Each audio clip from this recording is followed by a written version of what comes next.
sector, our farmers must define entrepreneurship.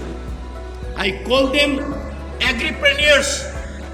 We must have agripreneurs in millions who will engage with agro-produce marketing, agro-produce value addition, who will lead in dairying, in vegetables and fruits. और ये खुशी की बात है कि आज के दिन किसान के साथ संवाद हो रहा है। देश में 730 कृषि विज्ञान केंद्र हैं और Indian council of agriculture research, भारतीय कृषि अनुसंधान परिषद की अनेक संस्थाएं हैं, वो सब सजग हो गई हैं, जागृत हो गई हैं।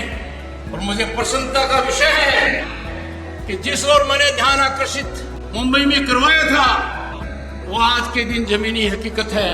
प्रधानमंत्री नरेंद्र मोदी ने एक पहल की, पीएम किसान निधि। अब तक 3,46,00,000 करोड़ रुपए 10 करोड़ किसानों के खाते में आ गए। हर साल 3 बार ये रकम आती है।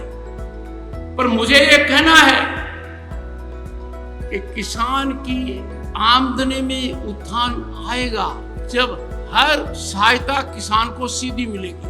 अमेरिका वो देश है जहां किसान परिवार की आय सामान्य परिवार की आय से ज्यादा है।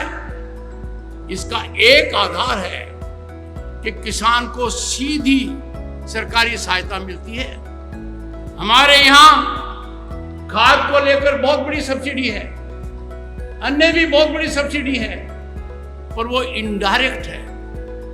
यदि अगर वो सब सीधी किसान को दी जाए तो मेरा आकलन है एक आधार पर कि हर किसान को हर साल कम से कम 35,000 रुपये मिलेंगे।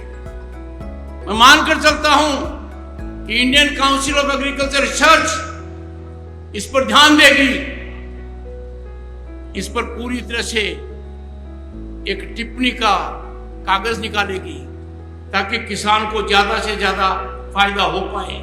मैं दावे के साथ कह सकता हूं कि भारत का किसान राष्ट्रभक्ति में कभी कमी नहीं करता। भारत का किसान सब कष्ट सहन कर विपरीत परिस्थितियों में कई बार वो इंद्र देवता की देरी से भी हो जाती है, किसान हिम्मत नहीं हारता।